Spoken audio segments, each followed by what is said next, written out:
వైసీపీకి ఒక్క ఓటు వేసినా మరణ శాసనం రాసినట్లే అవుతుందని ముఖ్యమంత్రి చంద్రబాబు తెలిపారు. పశ్చిమ గోదావరి జిల్లా ఏలూరులో నిర్వహించిన బహిరంగ సభలో చంద్రబాబు పాల్గొన్నారు. వైసీపీ అధికారంలోకి వస్తే బీమా, పసుపు, కుంకుమ, ఆహార భద్రత, పింఛన్లు, సాగు, తాగునీళ్లు రాకపోయినా ఎవరిని అడిగే పరిస్థితి ఉండదన్నారు. పోలీస్ స్టేషన్కు వెళ్లి ఫిర్యాదు చేద్దామన్నా భయపడాల్సిన పరిస్థితి అన్నారు. ఆస్తులు కూడా రాసుకుంటారని ప్రతిపక్షం వైసీపీపై చంద్రబాబు ధ్వజమెత్తారు.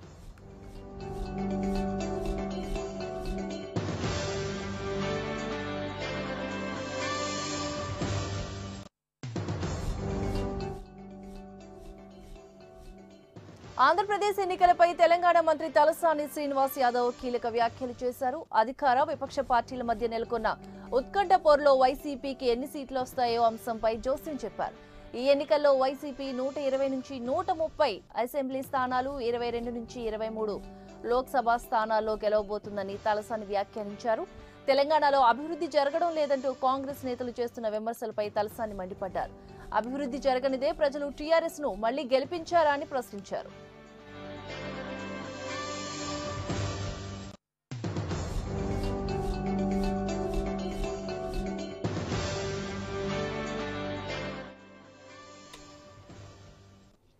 ఎన్నికల వేళ కర్నూలు జిల్లాలో టీడీపీకి షాక్ తగిలింది. జిల్లాలో తెలుగుదేశం పార్టీ కీలక నేత మాజీ ఎంపీ ఎస్పీవై రెడ్డి అనూహ్యంగా జనసేనలో చేరారు. తన కుమార్తె సుజనతో కలిసి పవన్ సమక్షంలో జనసేన తీర్థం పుచ్చుకున్నారు. అనారోగ్య కారణాలతో ఈ ఎన్నికల్లో తాను పోటీ చేయలేనని, తన కుమార్తెకు నంద్యాల లోక్సభ టికెట్ ను కేటాయించాలని కోరగా అందుకు చంద్రబాబు నిరాకరించారు. ఆ స్థానం నుంచి టీడీపీ అభ్యర్థిగా మాండ్ర శివానందరెడ్డిని బరిలో దించారు. ఈ నేపథ్యంలో ఎస్పీవై రెడ్డి జనసేనలో చేరారు.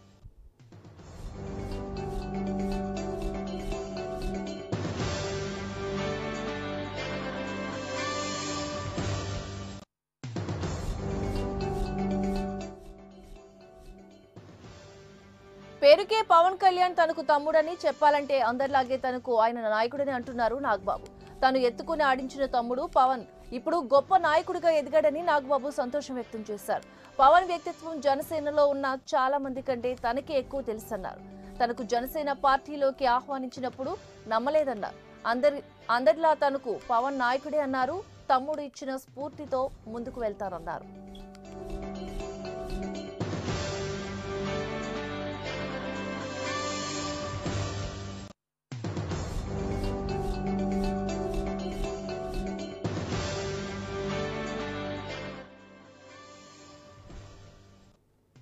చంద్రబాబు చాలా ప్రమాదకరమైన వ్యక్తి అని తన తండ్రి హెచ్చరించారని వైసీపీ హిందూపురం ఎంపీ అభ్యర్థి గొరంట్ల మాధవ్ అన్నారు. తన నామినేషన్ విషయంలో కోర్టు ఇచ్చిన తీర్పు చంద్రబాబు ప్రభుత్వానికి గొడ్డలి పెట్టు అని వ్యాఖ్యానించారు. రాజకీయాల్లోకి వచ్చే ముందు జాగ్రత్తగా ఉండాలని తన తండ్రి చెప్పారన్నారు. చంద్రబాబు లాంటి ప్రమాదకరమైన వ్యక్తులను ఎదుర్కోవాల్సి ఉంటుందని హెచ్చరించారు. తన అభ్యర్థిత్వాన్ని నాశనం చేయాలని చంద్రబాబు కుట్ర పన్నారని ఆరోపించారు. తనపై కేసులు ఉన్నాయంటూ కోర్టును తప్పుదారి పట్టించే ప్రయత్నం చేశారని ఆగ్రహం వ్యక్తం చేశారు.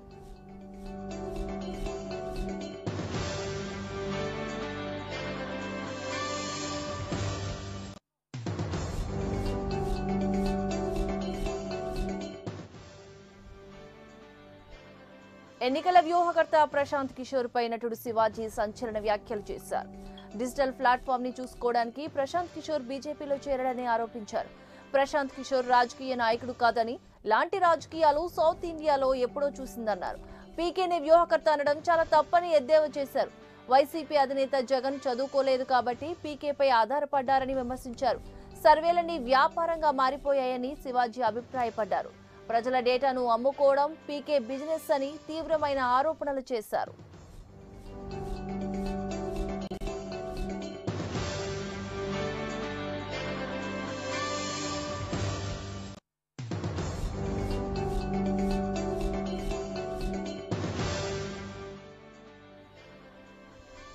ఇథియోపియాలో విషాదం చోటు చేసుకుంది. కారులో మంటలు చెలరేగడంతో హైదరాబాద్ కు చెందిన వ్యాపారవేత్త శశిధర్ ప్రాణాలు కోల్పోయారు. హైదరాబాద్ లోని అశోక్ నగర్ కు చెందిన శశిధర్ ఇథియోపియాలో ఖనిజాల వ్యాపారంలోకి దిగారు. ఇందులో భాగంగా స్థల పరిశీలనకు మరో 2 వ్యక్తులతో కలిసి వెళ్తుండగా ఆయన ప్రయాణిస్తున్న కారులో ప్రమాదవశాత్తు మంటలు చెలరేగాయి. దీంతో కారులో ఉన్నవారు మృతి చెందారు. శశిధర్ మృతితో అశోక్ నగర్ లో విషాద ఛాయలు అలుముకున్నాయి.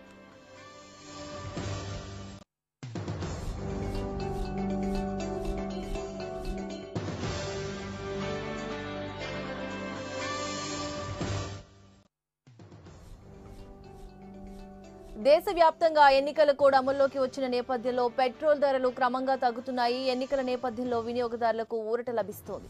నెల రోజుల క్రితం వరకు పెరుగుతూ వస్తున్న పెట్రోల్ ధరలు లీటర్కు రూపాయికి పైగానే పెరిగాయి. తాజాగా పెట్రోల్ ధర లీటర్కు 20 పైసలు, డీజిల్ ధర లీటర్కు 15 పైసలు చొప్పున తగ్గాయి. విజయవాడలో లీటర్ పెట్రోల్ ధర 74 రూపాయల 20 పైసలు, డీజిల్ ధర 71 రూపాయల 24 పైసలకు చేరింది.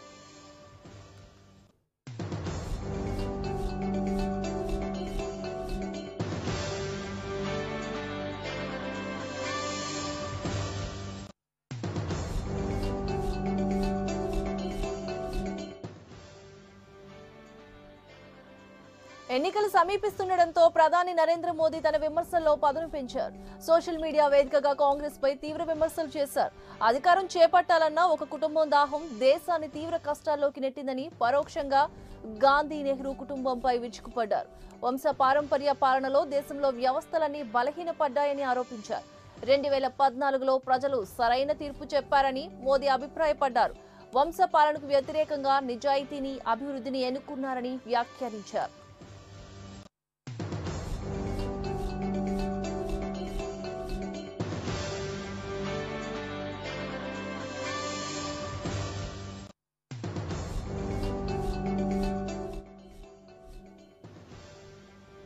ప్రధానమంత్రి కార్యాలయం ఇప్పుడు ప్రచార మంత్రి కార్యాలయంగా మారిపోయిందని కాంగ్రెస్ అధ్యక్షుడు రాహుల్ గాంధీ ఎద్దేవా చేశారు. లోక్సభ ఎన్నికల నేపథ్యంలో మణిపూర్ రాజధాని ఇంపాల్లో పర్యటిస్తున్న ఆయన కేంద్ర ప్రభుత్వంపై విమర్శలు చేశారు. పీఎంఓ ఇప్పుడు ప్రచార మంత్రి కార్యాలయంగా మారిందని, ప్రచారం చేసుకోవడంలో ప్రధాని మోదీ చాలా సమర్థుడని ఎద్దేవా చేశారు. తనను తాను బాగా ప్రచారం చేసుకోవడంలో మోదీ ఆరితేరిపోయారన్నారు. సామ్రాజ్యవాదాన్ని కాంగ్రెస్ ఒప్పుకోదని రాహుల్ వ్యాఖ్యానించారు.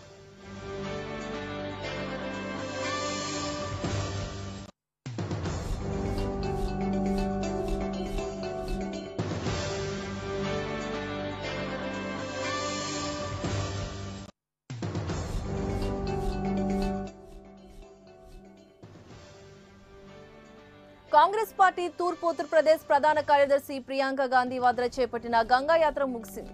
రాష్ట్రంలోని ప్రయాగ్రాజ్ నుంచి ప్రారంభమైన యాత్ర వారణాసిలో పూర్తయింది. కాశీ విశ్వేశ్వర ఆలయంలో ప్రియాంక ప్రత్యేక పూజలు నిర్వహించారు. దాదాపు 140 కిలోమీటర్ల పాటు ఆమె పడవలో ప్రయాణించారు. ఆమెతో పాటు పార్టీ నాయకులు అఖిలేష్ ప్రతాప్ సింగ్, ఆరాధన మిశ్రా, సావిత్రిబాయి పూలే తదితరులు ఉన్నారు.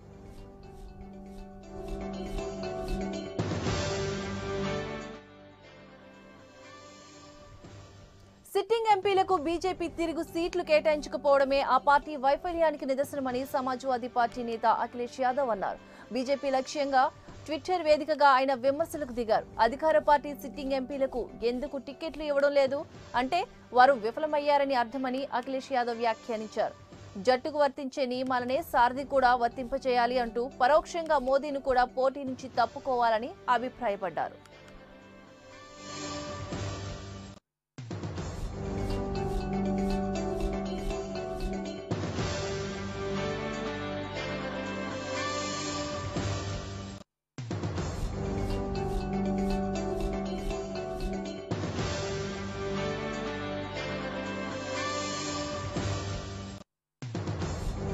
బీజేపీ అసమ్మతి నేత ఎంపీ శత్రుఘ్న సిన్హాకు పాట్నా సాహిబ్ టికెట్ కేటాయించే యోచనలో కాంగ్రెస్ ఉన్నట్లు సమాచారం. మోదీ పాలనపై తీవ్ర విమర్శలు గుప్పిస్తున్న ఆయన బీజేపీ నుంచి తన నిష్క్రమణ ఖాయమని భావిస్తున్నట్లు తెలుస్తోంది. తాను ప్రాతినిధ్యం వహిస్తున్న పాట్నా సాహిబ్ నుంచే తిరిగి పోటీ చేస్తానని ఆయన ఇప్పటికే ప్రకటించారు. మరోవైపు అక్కడి నుంచి కేంద్ర మంత్రి రవిశంకర్ ప్రసాద్ ను బరిలోకి దించే యోచనలో బీజేపీ అధిష్టానం ఉన్నట్లు ఇటీవల వార్తలు వచ్చాయి. ఈ మేరకు పార్టీ కేంద్రం ఎన్నికల కమిటీ సమావేశంలో చర్చించినట్లు సమాచారం.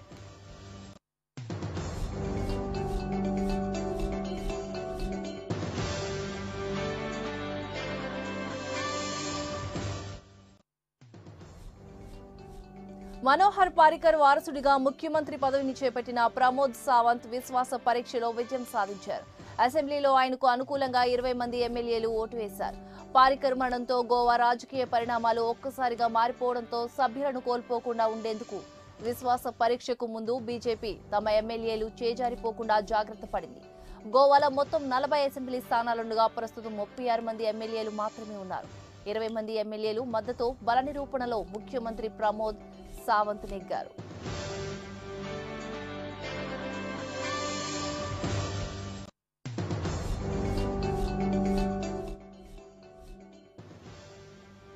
సార్వత్రిక ఎన్నికలు సమీపిస్తున్న వేళ ఈశాన్య భారత్లో భారతీయ జనతా పార్టీకి గట్టి ఎదురుదెబ్బ తగిలింది.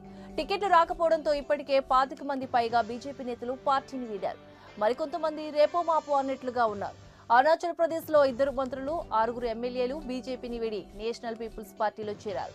అరుణాచల్ ప్రదేశ్ లో వచ్చే నెల లోక్సభలో పాటు అసెంబ్లీ ఎన్నికలు కూడా జరగనున్నాయి. ఈ ఎన్నికల్లో రాష్ట్ర హోంమంత్రి కుమార్ వసీ, పర్యాటక శాఖ మంత్రి జర్కర్ గామ్లిన్, మరో 6 సిట్టింగ్ ఎమ్మెల్యేలకు బీజేపీ టికెట్లు నిరాకరించింది. దీంతో అసంతృప్తికి గురైన ఈ 8 మంది పార్టీకి గుడ్ బై చెప్పారు.